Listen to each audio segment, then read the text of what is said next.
Good morning, and thank you for waking up to the pregame.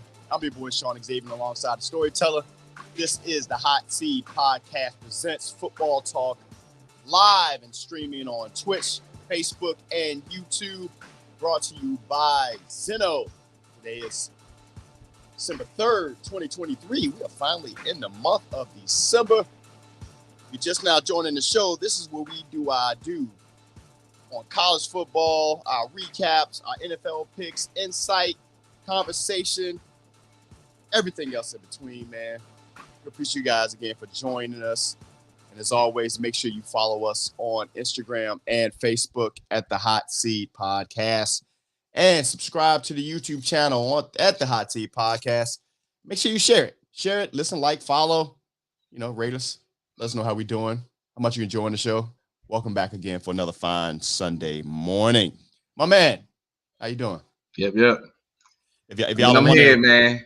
if you guys are wondering why storyteller looks like he's invisible, because he had a whole green Grinch setup going on, and then realized that the green screen is gonna blend in with the Grinch. Oh, that looked dope. It was green. It look creepy, but it's okay. It's fine. It's fine. And I'm pretty sure we'll talk about more of that on the podcast, but it was an epic night. Absolutely. He's of course he's on a high right now. His Michigan Wolverines are back at it again, 3-time Big Ten championship.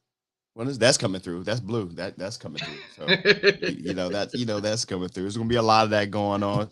So let's dive right on into it, man. Yeah, man. It was a big college weekend. It started on, if I'm correct, I feel like it started Thursday night. I know we had the big ones Friday night when we started with the big conference championship games. Yeah. Conference, yeah, for the CFP. So with Washington and Oregon. Yep. And I'm sad that I actually missed that game because I actually was traveling. But from everything I looked at in highlights, it was an epic game. Probably one of the more exciting games of all of the bowl games that went down, even more so than the Alabama-Georgia game. I think that's hype because that's what people want to see. But from what I understand, the Oregon-Washington game was like that. Did you watch the game? I watched a little bit of it. I wasn't able to catch most of it because honestly, I forgot the game was on Friday. It threw me off. I was like, well, why are they throwing this one for the one-off? But I guess to kind of highlight it for that night. But right. Yeah, I forgot it was even on. And then you look up and then you're like, oh, shoot, this is a close game here. I will say, though, this man's been doing it all year, figuring it out. Penix Jr., he's a beast. And I know we'll get into it a little bit later, but he's going to be a steal for somebody's NFL team because I believe off of his injury history, he's not going to go, at the tops. But, if he slips into like the second round and somebody's able to scoop him up, it's going to be something. Yeah. Even in that game, he put up 319, 27 to 39. He's built how the traditionalists want their quarterbacks to be 6'3", pretty tall. He even looks, taller than that on screen itself. And I think another reason why they played on Friday night, if you guys ever watched any of these Pac-12 games, them joints be starting at 10 o'clock, on the East Coast. So highlighting them was dope. It gave them the national audience on a Friday night with not a lot really going on. We're out of the Thanksgiving holiday. So, but on the season, 4,200 yards, 33 touchdowns, 9 interceptions. And he played in a very competitive Pac-12 conference this year. Oregon, Washington, Oregon State, Washington State, those UCLA. At one point, I think the Pac-12 had I want to say at least 5 ranked teams, I believe, at one point during this season. And I know by the time the end of the year, that's kind of like the way they do things. It doesn't mean nothing because they just be throwing rankings on people like, nah, we just put them in the King Vitamin cereal bowl or something like that at the end of the season. If you know about King Vitamin. But like you said, man, he I expect him to be a steal for any team this year. Yeah, I don't think he's going to go at the top with some of the hyped guys, but what they say, it takes is one, and we'll do more than that with the draft part. But all it takes is one team to be like, "Yep, we want him." So That's it. That's it. yeah, And that yeah, he'll fall in a good situation because, when you go tops, the good thing about it is, of course, you were one of the first picks. Your pay is different starting off, things like that. But you're 9 times out of 10 on a team that ain't it.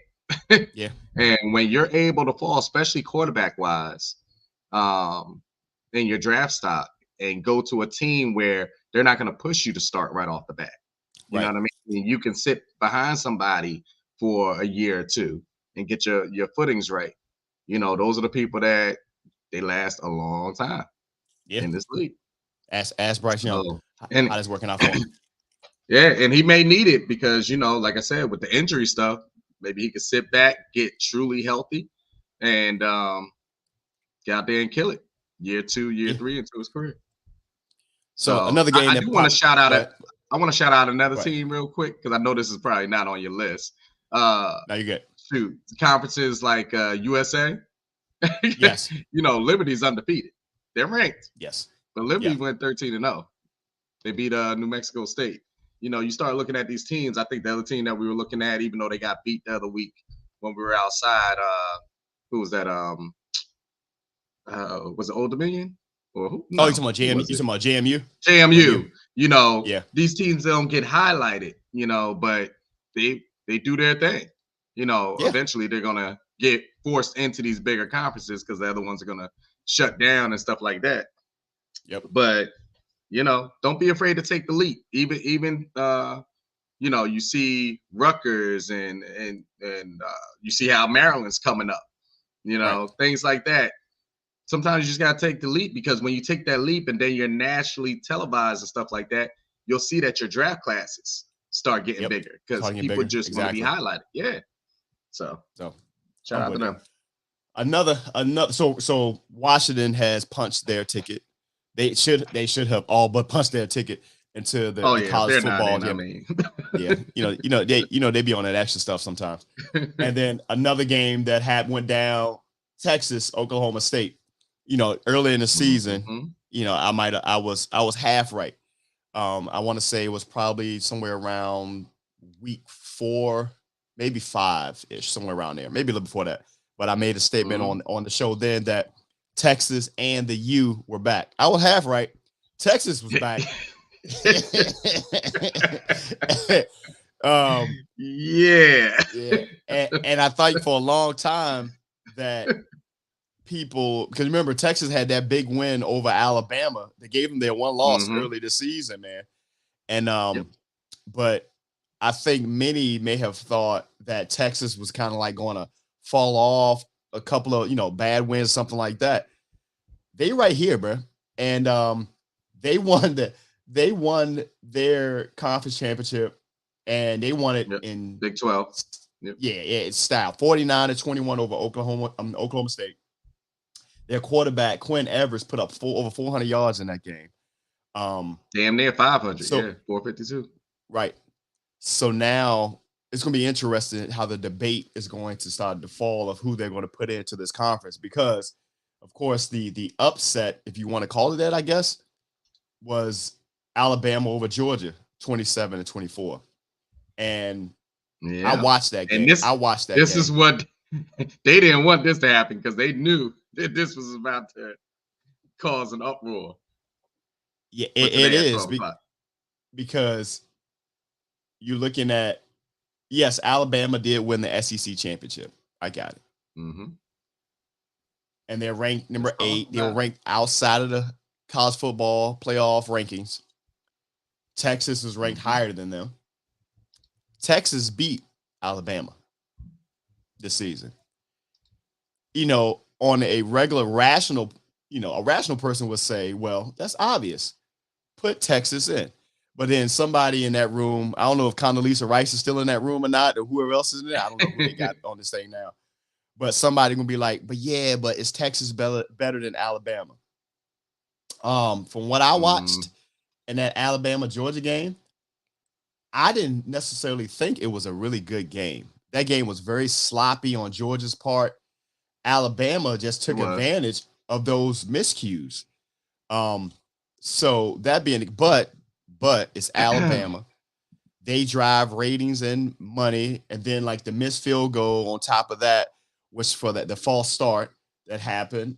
It was one of those things where there's a couple of issues in that game. The field goal, the Well, was missed. The go ahead. missed catch in that case. The replay that the refs didn't look at for the controversial catch in this case. But overall, it was just a really sloppy game, and I walked away from that thinking that I didn't think Alabama was better than Well, Texas. But before we get into the talk of, breaking down what they're going to pick at noon here, I do want to say this. And what's up, Gary?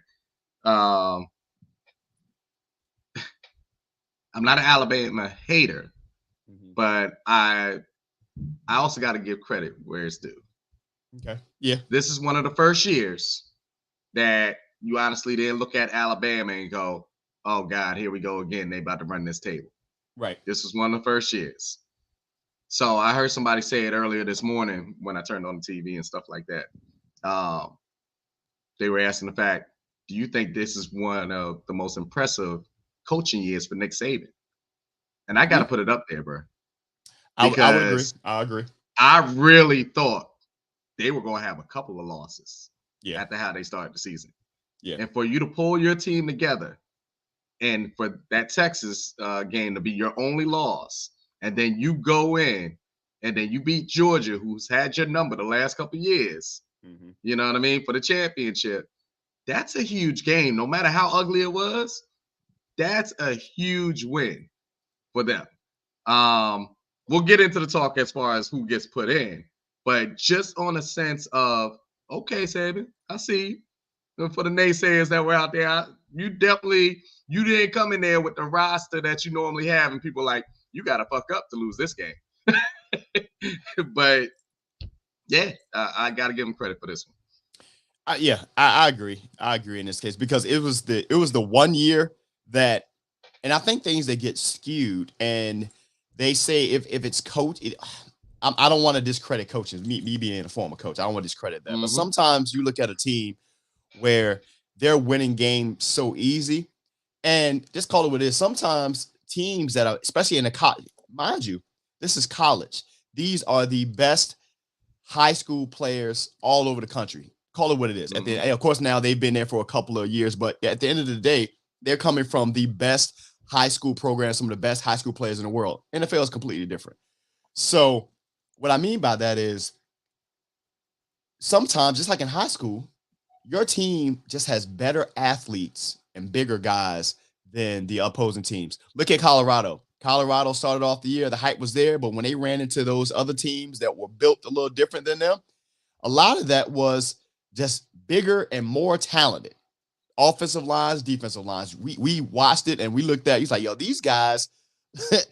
Look, it was a tough sled, a tough uphill climb for them.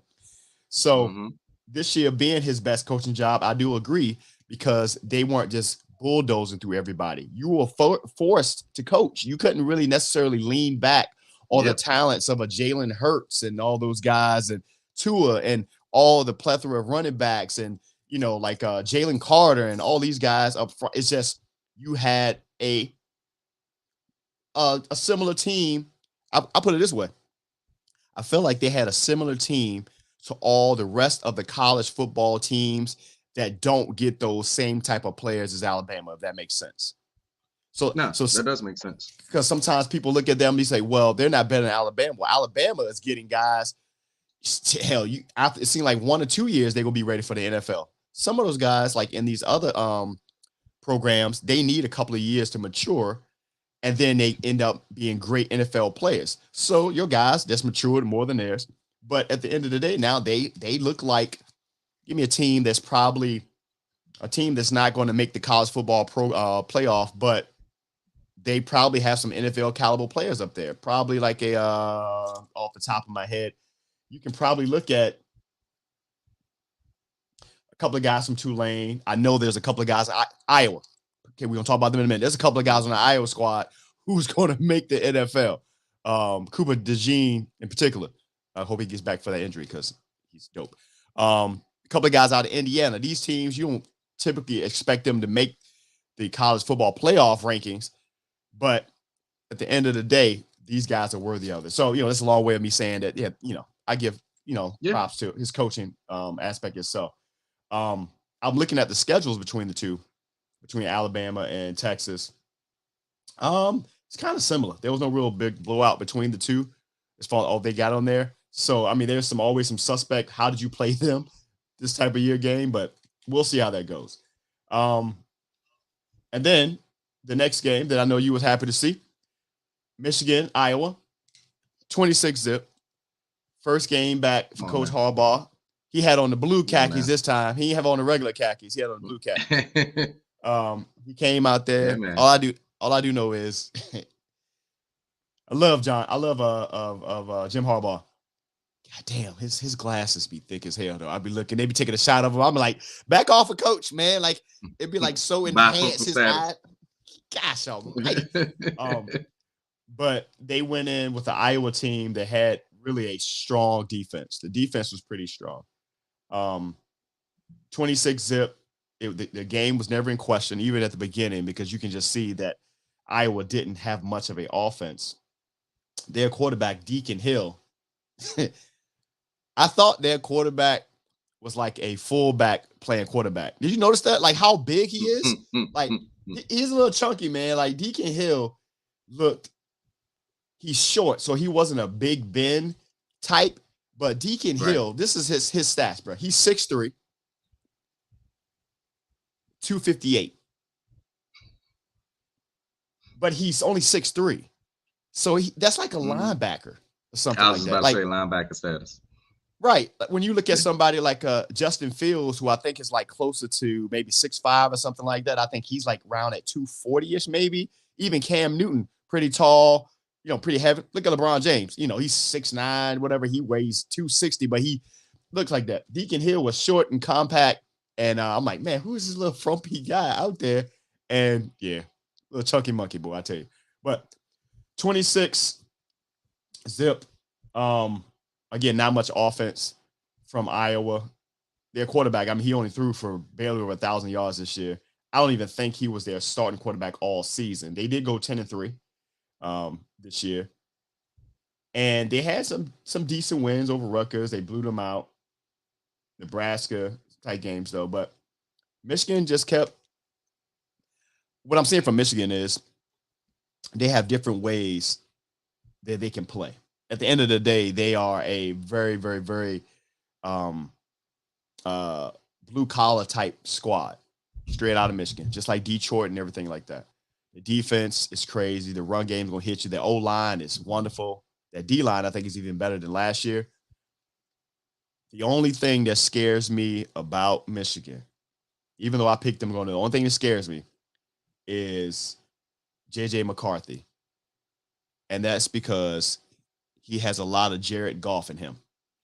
And if you know who Jared Goff is, or you know what I'm talking about, there's a couple of times during that game, if Indiana had just kind of like just capitalized on it, it might have been tighter. Iowa. This game could have been a little bit too close for comfort. So you got the floor. You're missing your guys. You got it.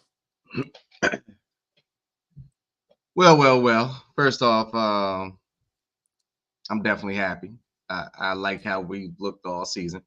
Shout out to Stephen A. I know you didn't want us in these playoffs, but number one team in the nation. So sorry, bro. Sorry, bro. You can talk about it on Monday. Honestly, I'm loving what I'm seeing because it's all around. Okay. Yeah. And if you don't know what I'm speaking of, forget about the play on the field. The thing that impresses me the most is, if you don't know, Michigan is one of the oldest college teams out there right now, age-wise. Right. Because a lot of their players came back for this specific reason. They said the Big Ten championship is not enough. Beating Ohio State 2 years in a row wasn't enough. They wanted to come back, beat Ohio State, but they wanted to win the championship. And that's it. And even after this game, if you saw the different interviews and things like that, they're like, we're not done. We're not done. So, while I'm sitting up here clapping and things like that, I'm like, look, we did this the other year. You want to get in there in the first round of the playoffs and lose to a TCU like TCU? you did? Yeah. Yep. You know what I mean? So this ain't it. You got to go. We got to rock. No matter who we playing, we got to rock, and we got to make sure that we're up for that game. So I loved the answers to the questions after the game. And that's what impresses me about Michigan. Going all these games without the coach on the sideline. That's what impresses me about Michigan. They're all on one accord. So, you take your scandal, if you want to call it, throughout the year and stuff like that. And you can make that a talking point. But what you guys say? I mean, yeah. Oh boy ain't there. Harbaugh wasn't there. These boys are just going. And the other thing that's impressive is at the beginning of the year, McCarthy was just going off. So much so that he was in the Heisman talk, going off. If you notice the last couple of weeks, they went back to regular Michigan football. We've never been, an offensively explosive team where we're throwing all on you. It's ground and pound. It's beat you up on defense and beat you up on offense. That's it. It's control the line. It's make it happen. 2 yards here, 3 yards here. Boom, a screen, break it out. There you go, touchdown. That's what they do. So, maybe it's not the prettiest thing to watch where people are sitting back, oh, this game was, 50-something to 30. They blew, we may not have all those different type of games, but they know just how to wear a team down. Lastly, one of the biggest things to me is that if you've noticed, Michigan is a second half team. Don't pay attention to that first half of Michigan. Very much so. It's not going to tell you the story. And what that lets you know, welcome to coaching. You're dealing with a coach and a coaching staff, because like I said, Harbaugh wasn't there for the last 3 before this, and then, what was it, the first 3 of the season? Mm-hmm. So, they go in and they recalculate things. The players were even saying that after the game. We're not sitting up there, drinking water, trying to get ourselves together, blah, blah, blah, fooling around to get out there in the second half and do the same thing that was our game plan that was set coming in. No. Right. They said it's like a boxing fight. Sometimes your best fighters are filling out the opponent for the first couple rounds because they want to see how they approach them. And then, boom, they wake up later in the fight. That's what Michigan does. You could see that they fill out opponents the first 2 quarters. They go into halftime. Harbaugh is up there, on that whiteboard, marking it up. This is what we're going to do. We're going to switch on up. Mm-hmm. And they come out a totally different team. And you can't coach against that because you have no idea how Michigan's going to come out that second half. All you know is it's not going to be the same team that was there in the first half. So unless you're blowing us out in that first half, you're in trouble. You're in trouble. And that's what I pay attention to. And that is coaching 101. I don't have to be a coach to know when I'm looking at X's and O's and things being written down properly and executed properly. And that's where they're at. And that's why it's impressive this year. We've had stars in the past. And you remember, even when we had Hutch the other year and all that type of stuff, I was one of the first ones to tell you, I don't see it. I see the hunger, but I don't see it. Unless these certain people were shining, it wasn't going to happen. You don't know who's going to shine. True. You have no idea who's going to shine on our team a given game. The defense took over this game. I think McCarthy, did he have even 150? Blake Corum didn't go over. Line. Yeah. let me look real quick so I can see. His stat line for this game was he had 147 yards. Yeah. So, I'm looking at him now. All right. So he had 147. Corum only ran for 52 yards. He had 2 touchdowns, but he only ran for 52 yards. The receiver Johnson had 64 yards. We don't have a primary receiver. You thought it was Roman Wilson coming into the season, but we don't. They just share the ball. Yeah. Hell, our tight end is probably our most consistent receiver. You know, And he made some what does big that catches. I remind ain't you gonna of? lie. Yeah. Yeah. And what does that remind you of? That reminds you of Kansas City Chiefs. Yeah. You see what I'm saying? It's one of those type of things, just fall in by committee. So that's what's impressive about this year. They came in because a lot of these players could have said, forget it. We won the last 2 years against Ohio State. Yeah, we didn't win the championship, but I'm out. You know what I mean? And go right into the league. They came in on a mission. The mission is not completed. Let's get it done. Yeah, man. We'll see that. And then I'm glad I like to see what I see. I say I'm a big Jim Harbaugh fan. Come to Washington. Anyway. So the last game, and it went, it was quiet as kept.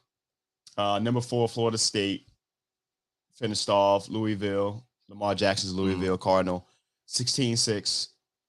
Nothing really to, call him out. The biggest thing from this Jordan Travis, their quarterback, got injured, so he's done the play. So they end up starting Brock Glenn, who threw for an amazing 55 yards on 8 of 21 passing. And they're undefeated, 13-0. They won the ACC. They're number 4 in the AP. And that was that. And just off of that, I really have nothing to really say about that game. Their running back, I think it's Toa Feely, he ran for 118. Their running game is crazy, but they not having a quarterback will hurt them in this case. That defense is solid as well. But it all transitioning into who gets in, man. So the thing you already know a couple. Yeah, so Washington. All right, let's run this back. Michigan is in. Okay. Washington is in. All right, that's 2. From there, we don't know. We really don't. And for all intents and purposes, Texas is in? Texas should be in. But see, I feel like there's going to be some tomfoolery somewhere because of the way that the Alabama-Georgia game was. Alabama was number 1 all season. They lost by 3 points to Alabama, and people are going to argue you down. It's like, well, they should be in. They lost a tough game. Georgia looked bad. Georgia looked not good yesterday, and maybe because it's kind of like I won't compare them to Washington and the Giants, but I will compare it to Washington and the Eagles. And what I mean by that is it's always for whatever reason, tough game. Guys are undefeated. The Eagles be 10-1 undefeated. They play Washington, who be 1-0. And they be like, all right, they play the way. So that might have just been the familiarity of the two teams. But people are going to argue down that Georgia should still get in there. Alabama should get there since they won the SEC. Texas beat Alabama, so they should get in. And they're going to say, well, Florida State undefeated, and they won their conference in the ACC, but they're going to also say they don't have their quarterback, so they're not one of the best 4 teams in the country. So let me ask this, though. It's weird.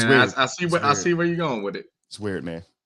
But when you start opening up the door to say Alabama beating Georgia, okay?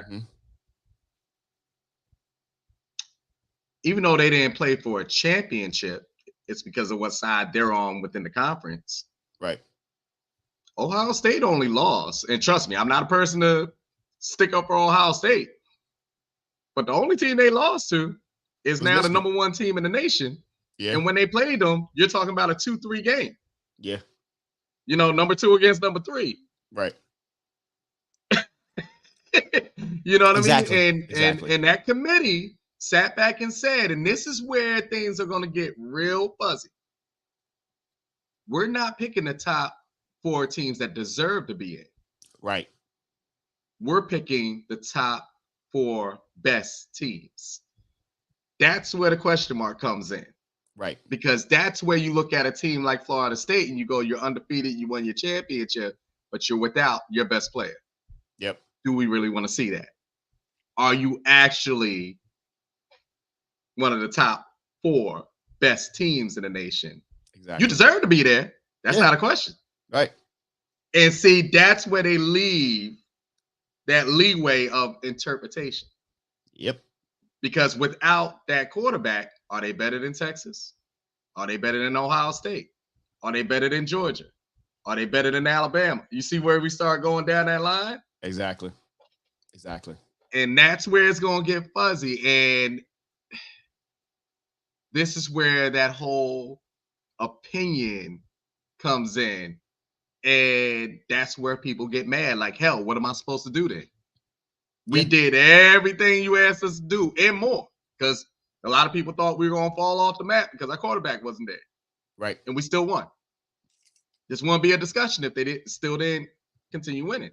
Exactly. So since they continue winning, what are you going to say? Because these other conferences and stuff are looking. They're going to be sitting back. Well, not really no more because it's going to expand next year. And when it expands, then, I mean, hell, to be honest with you, the Michigan-Ohio State game is going to get knocked down a little bit because you could lose that game and still get in the playoff. The loser of that game will get in the playoff every single year, just about. So, exactly, Gary put on it. Yeah. It's so it's gonna be a lot of that, man. It's gonna be a lot of that. And then what also doesn't help Florida State, I know you play who you play, but if you look at Florida State's schedule, it's not really good. I mean, they had the LSU game early in the season. That, that was the beginning of the season. LSU was number 5. LSU ended up, they get the season 9-3 on the season. That's still pretty solid. But in college sports, if you lose more than one game, your team must be trash, which I don't know how that works, but whatever. But it's going to, with all this stuff they've done, I still feel like we still in the BCS era. Now we just got humans running it. We got computers running no more. Because to your point, that's what I'm saying. to your point, right off the jump, say what it is. So Washington, Michigan, Texas. Me should be Florida State. That's just me. Because I'm just looking at record itself and the fact that Texas beat Alabama. That's just my opinion there. But I feel like if I was a betting man, which I am, I feel like Florida State might get left out of this, man, just off the strength of the whole quarterback situation, which means that you can. But they have the excuse of that now. You see that? And that's what I see. So I would not be surprised if it's Washington, Michigan, Texas, and Alabama. To be perfectly honest. And right, it's a shame that it goes to that sense because, like I said, what am I supposed to do? Right. And when you even talk about strength of schedule, when you start breaking down things, a lot of these teams stack their schedule in a way where they really don't have to do much because they know what conference they're in. Yeah. I'm diehard Michigan. Okay. I will vouch for my team all day. Right. But Michigan played Ohio State, yes. Yeah. And they played Penn State, yes. Yeah. But besides that, what were we talking about? Did you see our first month? I don't even know half those schools. You know what I mean? Like True. That's why Harbaugh sat back and was like, yeah, I'll be out the first month, the first 3 weeks, whatever. I'm good. We lose to these teams, we don't deserve to be there. Now it was like that. Now if Appalachian State was on that schedule. Then but this is what I'm saying. When you start looking at some of these conferences and how they set up their schedule, they really only have that 1 or 2 games. That is the game. Yeah, top 10. And as long as they're in that conference and they win that game, they're set. And when you expand it next year, that's why I said some of these teams, some of these games, you're going to see people, and this is where it's really going to get nitpicky. You're going to see teams rest players. Oh, yeah, absolutely. I can see that happening. It's going to turn into the NFL. Wait a minute. We don't even need this. Yeah. We don't care who we play in the playoffs. We need so-and-so to get healthy. Sit this game out. Yep. That's what you're going to see. Because it's not I see that happening. Yeah. So that's why I said, when everything first switched, everybody was like, oh, you're taking away from the value of the bowl games and blah, blah, blah. Then it was, oh, now these teams are being left out if you're just picking the top 4 and leaving it up to the human mind. Now it's going to be, oh, well, this game ain't that important no more. So, hell, do we really need to do this, this, and this? Imagine a player sitting out Michigan Ohio State game because they know they can easily see them again in a 12-team playoff. Right. And to your point about the value of the bowl games. Remember, prior to NIL, yeah, I know schools get money. When you win, like just like in the Final Four, if you make the tournament, your school may get some type of bonus or whatever that thing may be. For these bowl games and stuff, yeah, your team may get a particular bonus if they win and so forth. But then pre-NIL, the value of the bowl games was the people who own these, corporations, whether it was Tostitos, Fiesta Bowl. The players won't get none of that money. So again, and the players know it. Yeah, that's why you see players now. Right. Hey, I'm a top 10 pick. I'm not playing. Right. Yeah. We're not playing for no champion. A bowl? You want me to play a bowl game, risk getting injured and messing up my money? I ain't playing. So let's say if this year was, and this is before a new CFP ranking comes out. So let's say the current one going into this weekend, and it's a 12-team playoff, right? So this would have been the teams that would have went to the college football playoffs based on next year's thing. And they may switch it up I don't know how they're going to say who's going to do what. But this, according to this ranking I have right here, so it'll have been, now of course this will change again, so remember. So prior to yesterday's game, they were undefeated, but it would have been Georgia, Michigan. Georgia will make it. Yep. Washington, Florida State, Oregon, Ohio State, Texas, Alabama, Missouri, Penn State, Ole Miss, Oklahoma. So going into yesterday or this weekend's game, those were the top 12 rankings of there. So I don't know how that's going to work out with the 12-team playoff. I don't know if they're going to keep the same sort of thing. But on this list, though, you have a couple of those teams that I named. Whoever the top 4 would be would get that bye, I believe. Right. That's how it's set up. Here's the crazy part, though. So now some of those teams I named, like your Penn States, Ole Miss, and Oklahoma, they all have 2 losses, even Missouri. But in the CFP rankings, ranked down, and you pointed them out, ranked at number 24 in the CFP rankings was Liberty. They're 12-0. Tulane, 11-1. Iowa, prior to the game, was 10-2. So it's going to be interesting how this goes. And crazy enough, Clemson was ranked 84. I mean, so they were 8-4, and they were ranked number 23. I don't even know how you even end any type of CFP rankings. Yeah, I don't know. So I'm curious to see how they're going to do this next year. Yeah, JMU only lost that one, right? Yeah, they only lost that one. You see? I mean, yeah, and look, shout out to our guy Kaleo, man, from the We Are Something Else podcast. Yes, he definitely had a long night. Yeah, that's what he said. Yes, sir. Tune in to the Hot Seat podcast next week, and we're gonna tell you guys all about that. You'll get that story. Yeah. So yeah, man, we're gonna see who's going to get in. I'm curious to see. It's going to be a lot of uproar around it because after you get past those top 2, Michigan and Washington, who gets in? I'm telling you right now, down in that South there, if Texas ain't in and you see some buffoonery, like, to be honest, I wouldn't put it past them to be like, yeah, it was such a good game between Alabama and Georgia. 3 points. Number 1, Georgia deserved to be back. We'll put Georgia in. And, hell, Alabama won. It'd be Georgia and Alabama, Washington, and Michigan. But see, that's where you get into that talk of right, yo. How does Ohio State drop so far when they only lost to us by 6? It's gonna be crazy, bro. But it's gonna be you crazy. See what I mean? So it's gonna be crazy. It's yeah. It's gonna be crazy, man. That. Yep, man. So of course, man, you guys are watching and listening to, because you got to do both. You're watching us here live on YouTube, Twitch, Facebook. The Hot Seat Podcast presents Football Talk, brought to you guys by Zeno. Make sure you guys tap into ZenoClothing.com for all of your dope apparel needs. ZenoClothing.com. Let's transition over into our NFL side, man. And I've been thrown off so much. There goes my joy. Go ahead. Sorry about that. But as I'm doing the pre-production, I'm putting everything in, and like the Thanksgiving holiday messed up. I was like, wait, what games are we going to even talking about? And I forgot we're past that. So we actually had a legit week of the week. So a Thursday night recap. We had the Dallas Cowboys defeat the Seattle Seahawks 41-35, and what was almost had it. A pretty dope game. DK Metcalf is still that guy. I still feel like, man, if he was in a bigger market, man, he would be talked about like all of the other crazy nice AJ Browns and such, man, out in LA.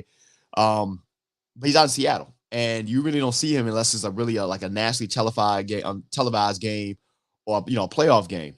But DJ Metcalf is a man amongst boys. He and AJ Brown, but even then, I look at him, I'm like, even DK is different. I love I saw without a Geno. Cowboys won. Their cornerback, last name Bland, I forget his name. Look, man, stop crowning these guys defensive, this, that, and the others, just based off of stats. Yes, I think his name's Derek Bland or Deron Bland or whatever it is, from the cornerback from Dallas. 6 pick sixes, which is not a bad feat. You're in the NFL, man. It is what it is. But if you go look at who those pick sixes came against, the teams they was going against, or the receivers they were going up against, all that went out the window. DK handed him his breakfast, lunch, and dinner. There was nothing he could do with that. Nothing. So I know we live in a space with stats and analytics and such, and I don't want to poo-poo something that an NFL player is doing, but we are so quick to anoint these guys, these huge accolades, when just sometimes you just gotta really just peel back the curtain a little bit and be like, all right, that's really great, but you're still not Myles Garrett. You're not Myles Garrett in this case. So, and two, I know they want to anoint Dak. Dak is playing good ball. He is. But we know he's gotten to the point now where none of this counts unless you can be that quarterback in the playoffs. It is what it is. Like, I feel like he's turned into a lesser version of Peyton Manning now, where it's like, yeah, you were great during the regular season, but none of it counts until you get to the playoffs. What you got on that? What's up, Jay? So I can't all the way hate on them right now. And what I mean by that is I got to give Bland his props. This man came in, he wasn't a starter. And he came in, and whether you want to give, as much credit due to the pick sixes, it still takes something to intercept that ball. Oh, no, I mean, absolutely. There's cornerbacks where it hits them right in the chest and they still don't catch it. You know what I mean? It's all set up. They're anticipating it so much. And some of these are like just calling that route off. You know what I mean? Like you're jumping that route. That takes skill. And it's a good problem to have for Dallas. I'm never the first one to big them up, but I gotta give credit where it's due. It's a good problem to have when Diggs goes out. Yeah. And you have a backup step in the way he has, to the point where you forget about Gilmore. Right. Think about that. You're not even talking about that side absolutely. of the field. Absolutely. Because he's making it happen. So imagine going into the next year, you have all three of them, and you got to figure out where you got to put them. Right. Yeah. True. No. Like I said, that's a very good problem to have. I'll take them. I give you that. I'll take them in that sense. As far as on the Dak side of things, Dak is shining because he has confidence now. He does. He's actually, and they're running plays, coaching wise. They're running plays like, oh, we have a number one receiver. Here is CD Lamb. Oh, this is why we went out and got what's his name? Cooks. Brandon Cooks. They're finally running it like this is what we put together. Right. Kudos to them. But like you said, like you ended it off, I can't give full credit until they do it against the teams that they need to do it against. Because that's the status that they built themselves up to. Yeah. You got to do it against the Eagles and win the game. Not just look good, you got to win the game. Exactly. 49ers, those type teams. So while they're showing up and doing all those type of things, I don't think they did it to be number 3, in the NFC. So kudos to them. They're definitely kicking it into gear, and McCarthy may have saved his job again for another year if they keep on cooking. He may have. Trust me, Jerry's one of those ones that just sticks with people for whatever reason. But we'll see. So I'm gonna tell you why I don't think so. And this is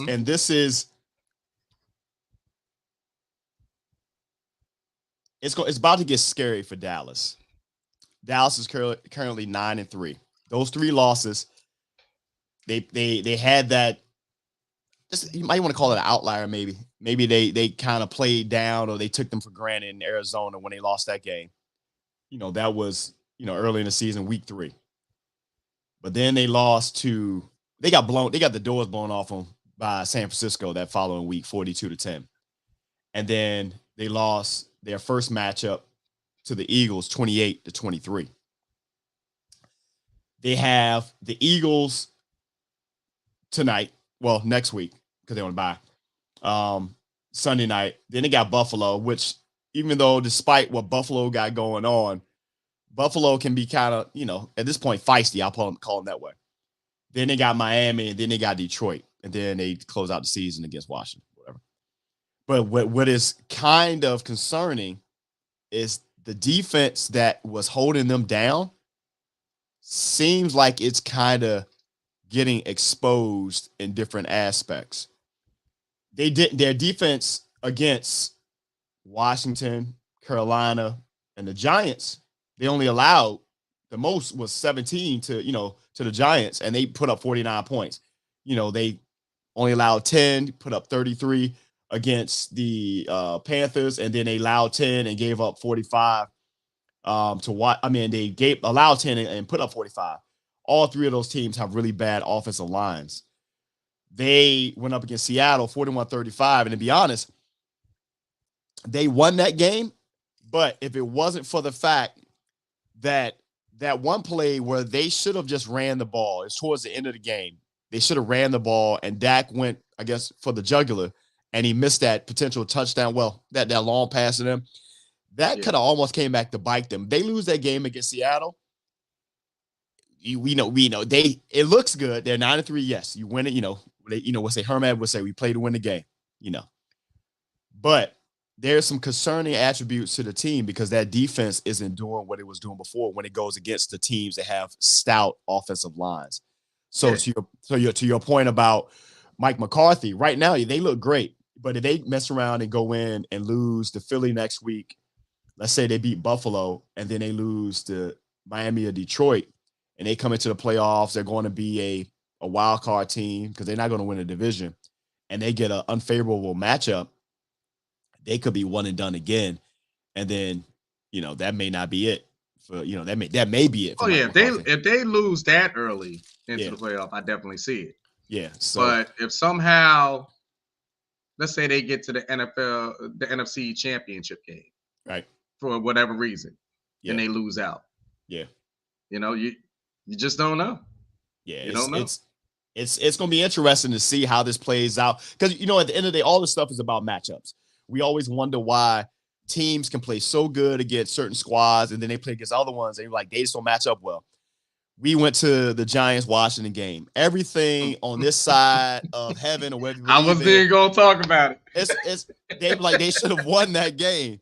But it's like it's a matchup thing to where it's weird how Washington can go in and look like purity dog crap against the Giants. And then go play 2 games against Philly, which arguably is considered the best team in the league right now, arguably, and take them to the wire. It's crazy, but Philly plays everybody like that. It's just weird how it works. It's all about. It is a matchup. It's all matchup. But that's what makes it important, right? To do good during the regular season, to command your destiny. You're playing home. If you're a strong home team, you need to make it happen. So right now, if they're not able to get there and they're matched up against a team that they're normally not good against, let's say like Dallas get matched up against the 49ers, that's not a good look for them. It's not in the playoffs. So as of right now, if you're going by the playoff points right now, of course, Philly would have the number 1 seed, so they get a bye week. So the San Francisco 49ers will end up playing Seattle. Detroit will play Minnesota, and then Dallas will get Atlanta. That should be an easy one because Atlanta don't have no type of quarterback, something like that. So right now, Philly has to kind of operate. I mean, not Philly, but Dallas, they're not going to win a division. So they got to kind of, right now, stay in that 5th spot to get that Atlanta matchup. If they, for any reason, drop to that 6th spot and end up meeting Detroit, that might be a problem. That might be a serious problem for them. But because they're playing in Detroit, that may be a problem for them. So now you're just playing those games where, okay, I mean, I don't think they're going to drop any lower than 6. I don't see them dropping any, but that 5th spot is kind of the sweet spot. So you got a easy first round win. Then, mind you, depending on how it shakes out, you could end up getting, it's going to be weird because then that following week, depends on how good you could end up meeting against the San. They're still destined to meet San Francisco. That's what I'm trying to say. You really are. You gotta fight for that position, right? Because you don't get it, you don't win that NFC East, and if you don't win that NFC, you're facing them. Yeah, you're facing them. Yeah. So they right now, all roads point to them meeting. San Fran, unless they can get that 2 spot, because again, like San Fran's 8-3, Dallas is 9-3. If they can get that 2 spot, then you might. But here's the thing, though: it's all about matchups. They get the 2 spot, flip that, and let's say they still end up meeting against the Seattle. That was a tough game against Seattle, but now they all playing in Dallas. So, we'll see. It all depends, man. We'll see. You're not spending too much time on Dallas at this point because I really don't care. At this point, don't hate. Yeah, I know. So transitioning from Dallas, because right now there's a lot of MVP talk. Dak has been thrown into that conversation this year, and now we know that the MVP award has become a quarterback award. It has been. Yeah. But this year hasn't been the best year for quarterbacks. There's no one that has really blown you away, be like, that's that guy. Nobody. It has been the non-quarterback. CJ Stroud. Him being a rookie. To be honest, if he had to be any quarterback, it would be him. But outside of that, man, there's a lot of non-quarterbacks that should be considered for this year's MVP. So let's talk about our not quarterback MVPs this year.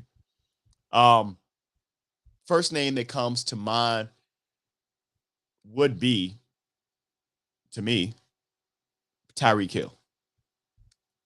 Tyreek Hill this year, if I'm correct, if he breaks that 2,000, yeah, he's on. He is going towards that 2,000. He's currently sitting at 1,300 yards with CeeDee Lamb sitting behind him at 1,182. But Tyreek can easily go for 200 in a game, which I think he probably will against my Commanders today. It's gonna be real bad.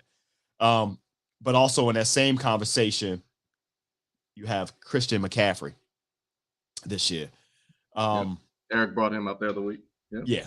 And that's on the offensive side. And then, of course, it hasn't happened since I think LT, as far as winning a MVP. You're looking at Myles Garrett out in Cleveland, who has literally won games by himself. Literally. Can I throw somebody else out there? Because, we actually spoke about all of them. Yeah. In the past when we were talking about non-quarterback MVPs. Right. Are we sleeping on the fact of TJ Watt, what he's consistently doing?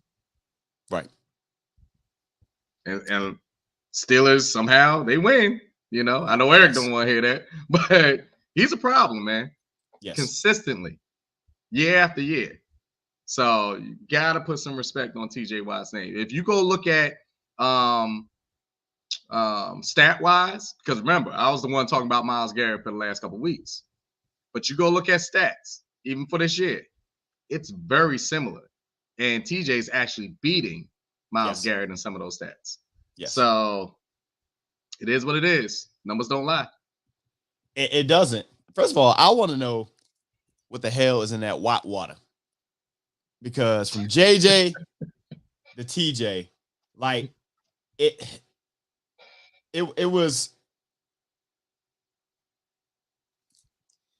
J and to your point, because it makes me think about the year that JJ Watt won Defensive Player of the Year, and he should have won MVP that year. I believe that was the year that they gave it to Aaron Rodgers, I believe, that year. And the year that he won it, he actually had, and I don't have the stats in front of me, but I'm trying to remember it off the top of my head. I want to say he had, well, because he tied Michael Strahan, your guy, for the most sacks. He had 22 and a half sacks that year. I believe he also had a couple of pick sixes that year, some returns for a touchdown for fumbles, and it was a crazy number. And they didn't give him the MVP for that. And then his brother, TJ Watt. Like, I don't know. Is there another Watt boy out there? You got JJ, TJ, you got an OJ or somebody out there? Anybody know? AJ Watt? I don't know. We ain't gonna have no discussion about no OJs. I'm just saying. Like they hey Jay, hey. We didn't ask for all that. I'm not even gonna put that up. We're not asking for all those numbers. But but it's if you look at the standings also for Cleveland, you know, they're doing what they're doing at 7-4 with not a consistent quarterback at all. So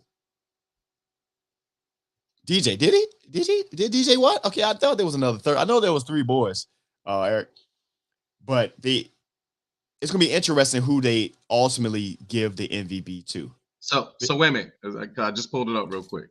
Yeah. Right. Myles Garrett on the season. Just remember these numbers for a moment. You can write them down real quick if you want. 24 solo tackles. Gotcha. All right. 13 sacks. Okay. 4 forced fumbles. And no interceptions. Right? Gotcha. Okay. Give me 1 second. You trying to bring up TJ? I got it right here. TJ Watt. 31 solo. How many did Myles have? I think you said what? 24? No, I ain't writing down. All right. Sacks wise, I think Myles had 13, I said. 13? Yeah. TJ has 13 and a half. Okay. Forced fumbles, I think Myles had 4. Yeah. TJ has 3. Myles Garrett had no interceptions. TJ has 1. I'm just saying. Yeah. And the Steelers are they're both dominant. Similar. Let's not get it. They're both dominant. But people aren't talking about TJ because Myles is that highlight reel right now. Yeah. And he is causing that team to win games that they're not. They both 7-4. They both 7-4. The Steelers are doing the same thing. With horrible Nobody quarterback knows play. how they're winning some of these games. They have horrible quarterback play at all. So I think those guys are probably realistically going to be in the race to win Defensive Player of the Year. Yep. I think if we do get a offensive player, non-quarterback that wins MVP, it should be Tyreek Hill. It should be. Like it's you know, some will say, well, if you take the quarterback away, then you know the team will go down here. He's the most valuable player on there. Well, tell the Steelers and the Browns that because neither one of them have quarterbacks and they still 7-4. You take Tyreek Hill away from Tua. Miami, while they run how they do, Tua ain't what Tua is. He's not. Hell, the Chiefs ain't what they are without Tua. I mean, without Cheetah. Without Tyreek. The Chiefs aren't what they used to be. Yeah, offensively. So I would like to see it. I would like to see it. Has Tyreek even ever gotten a Madden cover at all? No. I don't. The real question is, would he want one? True. Yeah. In this day, true. Because I know we're talking about this real quick, and we pivoted a little quick to it. Shout out to those guys. Josh Allen was the Madden cover athlete this year. That's what I said. Do you think Josh Allen ain't been too good? He didn't get hurt, so he didn't get hurt. But that hasn't worked out too well Tua, yeah, Jason Tua is, but he's still Tyreek. Yeah. But yeah, that Madden thing may be No, creeping he back he in was there. actually expressing how valuable Tyreek is though. Yeah, right. Yeah, no, absolutely. I mean, that's the value that you have in a guy who legit is a track athlete who has crazy bunnies jumping for all you folks and has hands. Um, I can see that too. Yeah, if they didn't give it to Megatron, which is Yeah. insane. Which is insane. But But even that's why we said it's insane. before, it's a quarterback award to lose. Yeah, it You is. gotta look real bad throughout the year as far as quarterback wise, not to get that award. Yeah, because you have to throw it to the guy. But I will say it Because this way. other people gotta set the state, they gotta set records, Yeah, all-time records to even be considered. yeah, yeah. Um, yeah. It's a lot, man. I will I know it's a QB award at this point. I think it's just in a down year for quarterbacks per se because there's so many. No one's like head and shoulders away. If anything else, I think outside of CJ Stroud being the rookie doing what they do because they were not expecting that at all, and they're winning because of him. Out of the quarterbacks, if you're talking about valuable and what he's Oh, and by the doing, way, yeah, real quick on Eric's comment, yeah, that's the power of Mahomes. He's different. fact, The fact, fact yeah, that they even have the record right now with the receiving core that they have, he's just different. yeah, You know, yeah. This the guy's just offense is still not the same. Even last year when they won, that offense still wasn't the same yeah. without Tyreek. But I mean, Mahomes is just different. So Them guys are just yeah. We're gonna see, man. I'm curious to see what they do. So you go from MVPs and you know to teams that you gotta worry about an MVP. You just gotta worry about who your next coach is gonna be. So mm, in that, while it says best and worst coaching positions, I want to clarify that by saying the best and worst open coaching positions because just because it's an open position, that don't mean you want it. Now I know some guys they work their whole lives to get to the position of being a head coach. I get it. I get it. It's people who work in retail, but like, man, I always want to be a store manager, and then you get that position, be like, oh, y'all can take this shit back. uh, So okay. Now I'm talking about Eric's statement. I got you. Gotcha. I got you. So we know there is going to be, well, there's already been one firing of a head coach, and that happened down in Carolina, with Frank Wright being hired roughly 11 or 12 games in. But you got David Tepper, who has fired his coaches. He fired the other coach last year that went back to Nebraska. I forget the head coach's name at the time, and he still owed him crazy amount of money. So that's a open spot for a coach. There will be a new head coach in Washington. There will be a new head coach in LA as far as the Chargers. You're probably looking at a open coaching position in Vegas because just knowing how they operate the Raiders out there. You might be looking at a coaching position in Buffalo because Sean McDermott may not last. He's fired both his offensive coordinator and his defensive coordinator last year. I think those are all the ones. And then depending on what Dallas does or don't do, you could be looking at What New open England position may at do. New England as well. So out of those, Matt Rule, there you go, Gary. Matt Rule, who is trash because he was the crap he's talking about. Quarterbacks costing so much in man, shut up. Get on my nerves.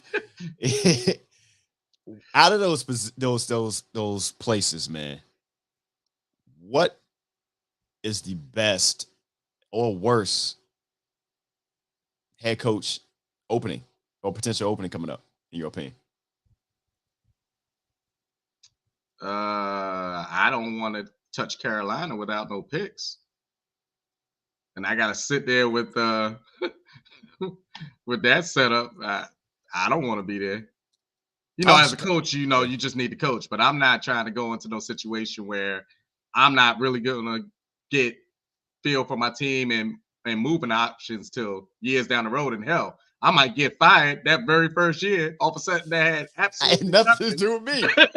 to do with me. Nothing. So, Nothing. yeah, I don't want to walk into that situation, personally. Yeah. That is David Tepper. I don't know, man. He is. That's not a place you want to go. At this point, like I said, your point, they don't even have a first round pick this year because that's going to Chicago. Right now is starting, and it's unfair to him. But at the same time, just going into the draft, everybody was sold on Bryce Young, but Bryce Young, he's an undersized quarterback. There needs to be a lot in place for him to be successful. They hired a bunch of good coaches down there to build out their staff. And that's why I thought Carolina was going to be better, because last year they were actually good with what they had. They could run the ball. They played defense last year. And then that all went out the window this year. I don't know what happened down there. They traded people away. I don't know. Oh, my God. And from what I'm understanding, I'm starting to hear that the Bryce Young pick was a owner pick and not a coach's pick type situation. That's a problem. Like, Daniel Snyder is no longer in the league, and I feel like David Tepper may be taking his spot down there in Carolina. So yeah, absolutely, probably the worst possible place you can go. Let me go to a couple that's there in the chat. If you throw up Gary's comment there. Yeah, Chicago, Tampa Bay. So let me ask Gary on this sense. You own the Chicago Bears, okay? You are most likely about to get 2 top 5 picks. Oh, yeah. In this next draft. Absolutely. All right? First off, do you believe in Justin Fields and you don't pick a quarterback? Meaning, most likely having that number 1 pick, which is the Carolina Panthers pick, would you trade down and, kind of stack up? Or would you pick a quarterback, ship Fields out, get a good trade for him?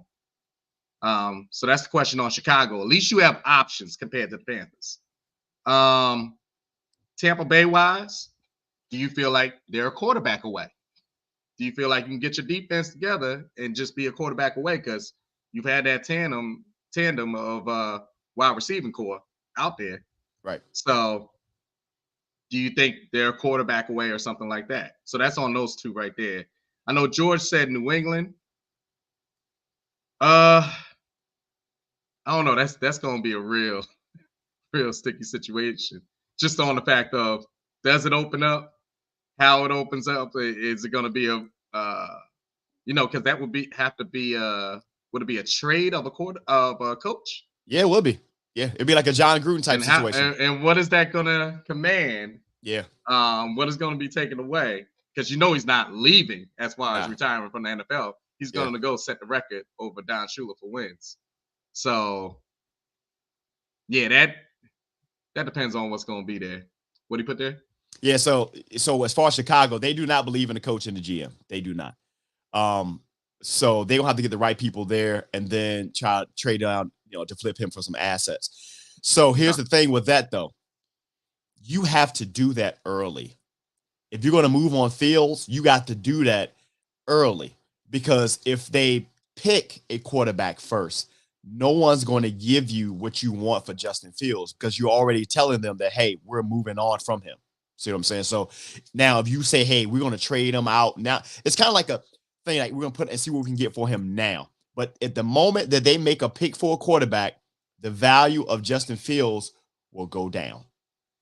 Or if they are smart, let's say you're a team, and you kind of see this in like the NBA, when a team will draft a player for another team.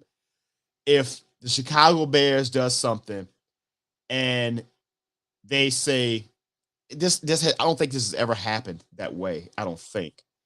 But let's say you got a team that's too far down in the first round to kind of move up, but they want one of those top quarterbacks. And they get into a situation where Chicago say, look, hey, you guys draft XYZ for us. In return, we will give you guys, let's say it's like a low 20th round first pick, then our first pick the following season, then a couple of 2s, this stuff like, or something like that. So that could be how they could get their haul if they still like believe in Justin Fields. In that case, at least that's what I would do if I was a GM. You know what? So Real quick though, let me throw this out there as a question to everybody in the chat. Yeah, because I'm a person that honestly, and this is a situation for a lot of quarterbacks that are in the league. right. I believe in Justin Fields. I just don't believe in him in Chicago. That's how I feel about Justin Fields. I feel like he has the best thing for him, honestly, Atlanta. is to be somewhere else. Yeah. Where do you think, if he could pick, where you think is the best spot for him to go?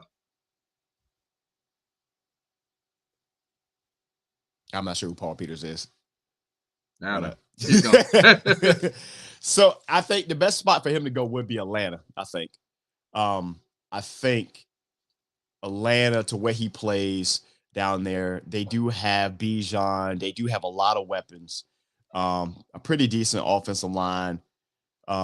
Defense plays well, and I think that it would be the Steelers would be solid. Eric agrees. Said to the Giants. That could be it too, man. To be perfectly honest. Who's he throwing to? Yeah, he be the same position all over again. Yeah, he's on those guys. Him and Saquon would be dope. Nice to see. But who's him and Bijan would be better. Him and Bijan would be better. When you look at it, it's the best spot, I think, out of all these positions is crazy enough, because we were talking about Jim Harbaugh being potentially coming to the NFL now. And there's been a lot of talk about him potentially heading out to the Chargers, which I think would be great with him having Justin Herbert out there, having those receivers, having what is a pretty good defense. I think the way they're used is kind of crazy. But I think out of all these, and this is not me being a homer, just me just looking at the numbers, the best spot, coaching spot, most attractive spot is actually for the first time in 25 years will be Washington. And for the simple fact, and it's not even based around the quarterback. It's based around the fact you got new ownership. So you got all that other clear stuff. Everybody's going to be cleared out of there. They have $90 million actually over there in cap room. They're going to have a top 5, probably close to a top 5 pick, close enough. They have a couple of 2s, a couple of 3s. They have draft picks. They have skilled players. So depending on whoever they get is going to walk into a situation to where you can kind of turn around a team pretty quickly in that case and be competitive. But it all depends. And they would give him the power too. So yeah, absolutely. If he switches over, he wants that power. So yeah. So what else we got? So who else outside of those positions though there now? So the biggest question now is, with all those positions, the chase for number 1. Who's gonna get that number 1 overall pick? I mean, we know who's gonna get that one, but like I said, you know who's getting that one. So, but the ones behind it now, right? Because I don't see the Panthers winning another game. So who else? So who do we got? That'll be the Bears pick. Who do we got? Who do we got behind them though? Who you got? You got the Cardinals. You got the Patriots. Mm-hmm. So you're looking at standings right now in the league right now, overall for the league. Of course, you got the Chicago Panthers with the number 1 overall pick, because that's what's happening. You know what? Real quick though, statistician Gary or whoever knows. Let's say 2 teams only end up with the 2 wins. How's that tiebreaker for the pick? Is that conference record? Right. I'm trying to see exactly where that fits at. So let me know on there. So I'm looking at it right now, and interesting to see how they're going. So I'm looking at overall. So New England, Arizona, because even as they rank them, Arizona may get another one in there as far as wins. Yeah, because Kyler Murray may come in there, change things up. Yeah. I don't know about New England winning another one. Yeah. So like I said, that's going to be interesting. Yeah. I Because don't know. Yeah. they don't believe in no Mac Jones. I mean, hell, is he even starting this week?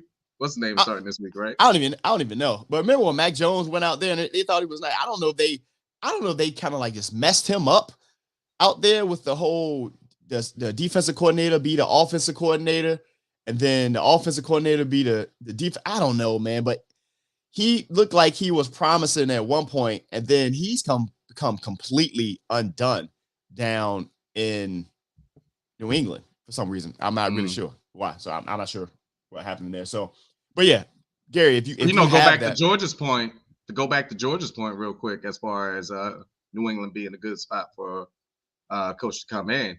mm-hmm. Let's say you land with that second pick. Yeah. You know? Yeah. And you're not picking Mac Jones or who was it, Zappy or something like that. Yeah, Bailey Zappy. Yeah. Yeah. So you're able to go in there and get one of the top two quarterbacks. Right. That may be a good look. You got a defense that's there. Okay. So there you go, Gary. So he got in there. So the strength of schedule. Okay. So the strength of schedule will be how they go there. All right. I'm with that. I'm with that. I mean, either way, we know Chicago is going to end up being with that number 1 pick. It's just going to end up who getting that number 2 at the end of the year. So, and that's why I go back to saying that Chicago setup will be nice. Yeah, because you can offset a lot of things, especially if you move back on that pick, depending if you believe in Fields or not. So yeah, so it's going to be interesting. Just imagine this for a moment, because it could easily happen. Imagine you even stuck with somebody like a Fields.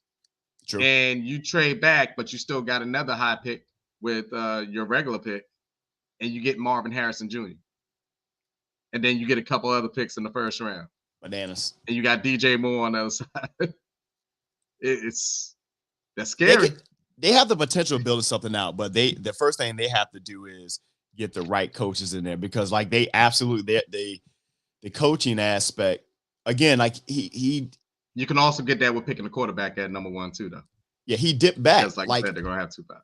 Last year, Justin Fields was playing a lot better. And the fact that this year, in 1 year, he went from being on the rise to like down here is insane. But you've seen games where he's balled out. So it's there. So it has to be something with the coaching aspect, and the way they're kind of like developing him. And there's been more, I think I said it before, there's been more quarterbacks ruined in the NFL than developed.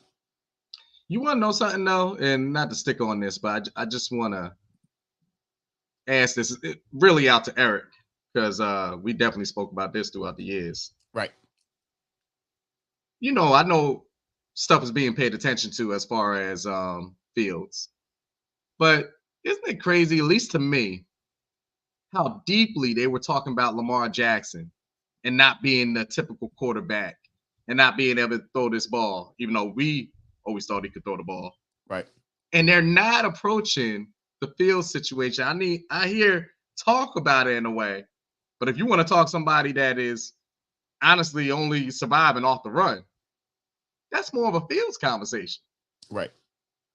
But through every single year, no matter how successful Lamar Jackson was, it was like a specific dislike of the way of how he played the game. And I just find it funny, because if you're really going to have that conversation about somebody that can't throw the ball.